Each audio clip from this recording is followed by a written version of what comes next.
those are hard for non-dispensationalists to really embrace. You know, sometimes if I'm talking about that, if I mention, yeah, there's going to be animal sacrifices in the millennium, people just sort of shake their head and say, You know, they pull out hey, their hair and get my Pastor hairline. Dave, haven't you read the book of Hebrews? Like, this stuff is obsolete. Christ has made one sacrifice for all.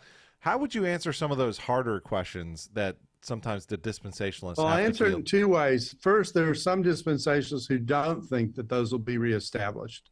That's the first thing to say. But the second thing to say, and I'm in this latter group, is I think there are ways to interpret the symbolism of what sacrifices might represent without putting the Mosaic sacrificial interpretation on them. You know, we have the Lord's table that represents a certain symbolism of celebrating the death of Jesus until he comes. So I would see if there is a rebuilding of the temple and a reinitiation of at least some of the sacrifices, they wouldn't carry the same meaning, because now, rather than an anticipation of what it is that Christ has done, you're looking back at what he has already accomplished and you're celebrating what he has done. So it's not going to be for atonement, which is what Hebrews is talking about.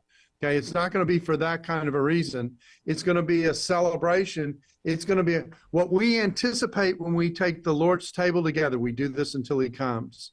Will now be realized in the celebration, a banquet. You know, I think when you go to a banquet, you have a meal. Just probably, you know, I mean, my wife says I'm run by my stomach, and that indicates it. So, you know, so we're going to be celebrating the consummation of what Jesus has done, and we'll celebrate it in rather traditional terms, but with a totally fresh understanding of where we are on the eschatological map.